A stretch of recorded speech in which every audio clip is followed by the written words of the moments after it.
Ladies and gentlemen, now for the official introduction, the fighter fighting out of the blue corner, weighing in at 91.2. He's 24, stands 6'2". He fights out of Progress Martial Arts and hails from Cumbernauld, Scotland, Marcus Anderson. And his opponent fighting out of the red corner, weighing in at 89.4. He's 22, stands 6'3". He fights out of Fight Lab Arna and hails from Bergen, Norway, Stian Lundekvam. Your referee, Mr. Tony Purcell. Almighty Fighting Championship 42. We have Anderson in the blue and Stian in the red. A-class bout here. The two guys come to the middle and the action starts. And those gloves look so much smaller on these two guys. Yep, 90 kilograms, big lads. I'm glad I never got up that way. Oh, I'd get up there in a pie eating competition, but never in a fight. Beautiful right hands from both men lands. The clinch is hunted for now, but Stian, he doesn't have the underhooks. He's on the whizzer, but that tall frame, perhaps he's got some throws that he can use from there. You're hoping, because the striking exchange there, yes, they were both going high, but Anderson came out on the better side of it. He nearly spanned Stian. Good knee there landed by Anderson. You can see his clinch positioning is pretty good. He's got inside position there with his leg, which just allows him to break the base, takes it out and chooses to knee instead. Oh, and he received one for his troubles. In that clinch position, there's nothing Oh, intentional ever there. You can't see the no-no square to target it, you know what I mean? It's all you can see is the side of your opponent's head, and you're hoping that you're firing it to your stomach. You're just trying to win in the end of the day. You are, yeah. Sometimes they go low. Myself, I've had my cup split by a groin shot in a fight before. It was not pretty. No, no.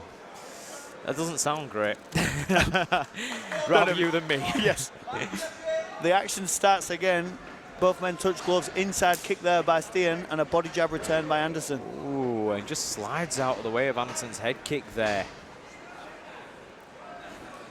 The left kick picking at his man with it. You can see he's a distance fighter. Good left hook and jab landed. Yes, Stian's now keeping that range. Earlier on in the round, he got caught by a big shot from Anderson, and I think he understands I've got to use my frame now. Hard kicks being landed from both. Anderson took this on short notice, so he wants to keep the energy expenditure fairly low. He gets the takedown, and perhaps here is a position he can put his weight on his man and rest of it and land some good shots. And a good way of following the sprawl there by Anderson and securing the takedown, because Stian was quick with that sprawl. Yeah, it's true. I mean, Stian now looking to octopus up back to his feet, and it works for him, but the position's not quite secure. He's not got the height, but he attaches himself to a single leg to help him build up. He's got head and arm control there. There's Anderson. Stian just fighting the underhook back. Very impressed with the clinch work from both of these lads. This is good technical stuff. Anderson there using that hip frame to inhibit the knees, because he's on outside position. But if he keeps that hip frame in, he can keep the elbow low of Anderson and stop him from working and getting off the fence. That's it, both gents just in front of us now, and Stian just turning the position a little bit. You can see that headlock could perhaps get Anderson into trouble here, because it gives Stian access to his legs, but it's not giving him a problem yet. He uses the 2-on-1 to break it away. But the head position of Anderson, every time Stian looks like he's gonna escape, Anderson's putting him in a different position, but he's always leading with his head. And what I mean by that is he's securing the head position in the appropriate place for what he's looking to attack with, whether it's the underhook or the overhook, and it's controlling him.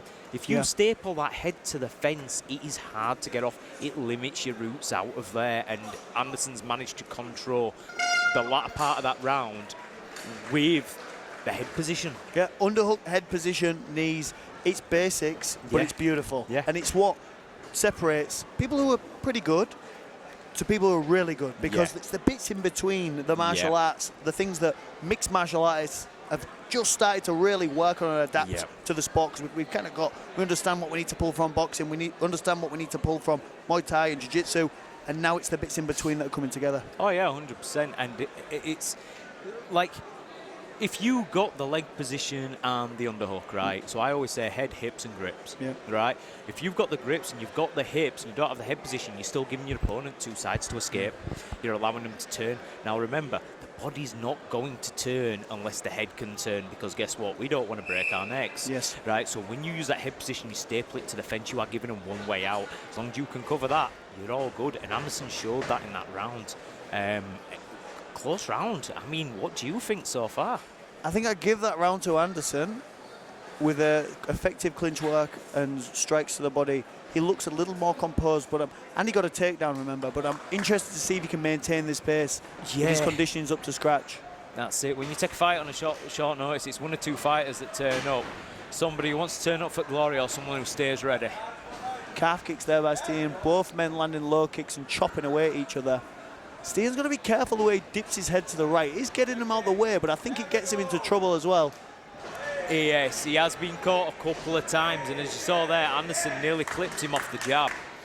He landed a good left hook of his own there, but that posture there where he tilts to that side of his body, he's now getting him taken down and caught with repeated left-handed blows there by Anderson. That is some heavy lever there by Anderson. And again, that wrist tie that he's using from his whizzer, very, very sneaky. I didn't know other people used that one. Your secrets are out. There's no secrets left in this game. Anderson's revealed them all, but now he's got a tight front headlock position. They're looking for a chin strap, but the hand fight is just preventing him from getting his work done. Beautiful knee up the middle. That will take it out of you. Now, sometimes when you're on the fence and you go for the same throw over and over again, it can work, but it might be useful to change direction. But I suppose if Anderson's having success, he might as well just stay on the task. That's it. I mean, right now, what Anderson's doing is he's taking advantage of biology, and he's understanding that if you carry a man that is your weight, you are going to get a lot tired than the other man. And he's Khabibing him in a sense. He's stapling himself to the fence. He's dragging him down and making him work back up. He's dragging him down and making him work back up. And every time that Stian were working up then, he was working up with Anderson on top of him. But Stian's... Beautiful single leg there by Stian. He's now on top position. He's got a thigh ride. He's right in front of the commentary booth. He's in great position to start landing shots.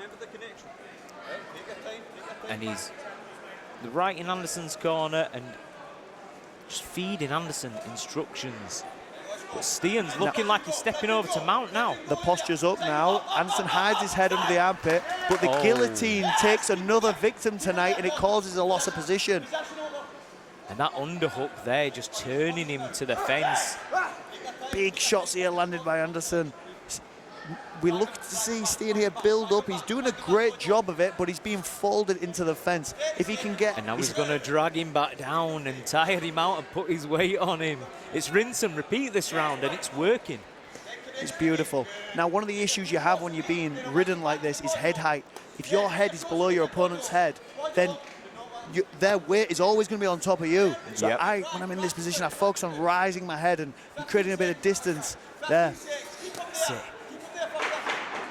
He'd do good to be able to split his base and turn back into him a little bit, but this wrist ride here is inhibiting that turn. He almost has to turn the opposite way towards the fence to free himself. Beautiful round from both men. I'm really enjoying this. I really enjoyed this matchup. It's very technical. Very technical. I think Anderson looks to me like he's edging it, but you can see how competitive Stian is here. Yeah. And it's not just technical, it's tactical, because when you start throwing it, and I talk to my guys about this a lot, it's like keeping that body lock, not going, oh, I've got to take down and jump in. Keep that body lock. Let them work up. Drag them back down. Let them work up. Put that pressure on their legs. And in the third round, you imagine you've got an energy bar. We're talking like Tekken or Mortal Kombat here. And you're coming out with a quarter of your energy bar, right? But the person who's put that work in and grinded and grinded, he's got a full energy bar. Now, if he wants to go out there and he wants to put it on him, look at Khabib when he dropped McGregor. He had no business dropping him. What did he do for the 2 rounds before he dropped him? He rode him. Yes. He rode him. He tied his legs out and he did not have the footwork. It's going to pay dividends in the third round. I agree, Danny. I'm really looking forward to seeing how it plays out. I'd really like to see our man in the red corner, Stian, just hold a bit of distance, a bit of space, and just be careful with his kicks because it might get him tangled up in the in the grappling, but we'll see as the action starts. Now, if you're coming in here as the short notice fighter and your conditioning might not be as good as the guy who's prepared, now you've leveled the playing field because you've been riding him for the past 2 rounds. He's been carrying your weight. Yep, I agree, Danny. We see both men exchanging jabs. You can see Anderson's arms are feeling a little bit of fatigue here, but the calf kicks for him are consistent and they are successful. He hurt him there with a calf kick, and now he's closed the distance. And there is a big red welt on that calf. Beautiful double there. Yeah, I'd like to see Anderson circle towards that far side now to get his legs on the opposite side of the head. That'll provide cross-body control to keep him on the ground. He doesn't manage to achieve it, but he does duck out towards the back. And we know he loves this position. That lone single leg here, just keeping Anderson's position safe. But if, excuse me, keeping Stian's position safe. But if Anderson can angle out past the thigh of Stian, that rear leg, it's going to allow him to get proper back position. And again, it's the cage that's keeping him here, because if you're out in open play or on the other side, you're sprawling hard, you're dropping those hips in, you're breaking that grip anyway. So the cage and the single leg keeping Stian from getting his back taken, essentially. Yes. Now we're hitting just a little bit of a stalemate here in position. You can see Anderson looking to land strikes, but Stian's guard's up and he's catching it on his arms, but his posture is being absolutely rinsed. This must be very physically challenging to maintain for an extended period of time. But even though he wasn't doing much there was not much success or contact, what was happening is seconds were coming off the clock and he was winning. Yes. Now we're back to that favourite position of Anderson's, that underhook. He pins his man's face with the head first, bends him forward to bring him down to his height, and then just chops away with a head body. Oh, and working the body as well, which in 3rd round, you feel those body shots a lot more than first. That's for sure, Danny. Even the ones that don't win you, whoa, you feel it. I mean, how would you escape the fence if you was in Stian's position here? Because currently what he is doing, it isn't working. I'd start looking to at least swim an underhook. You're going to get hit. Stay against the fence and get hit, or try and fight that underhook and turn out, because he was holding on with a whizzer, but you need an underhook in there. You need to try something different.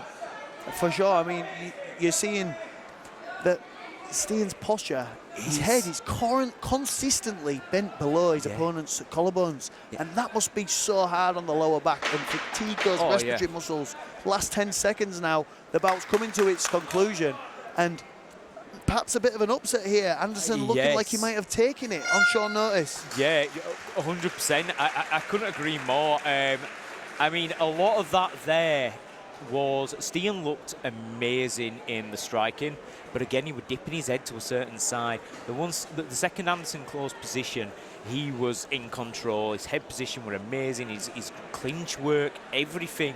His double leg takedowns, the way he could follow the sprawl and complete it, it was definitely in his world.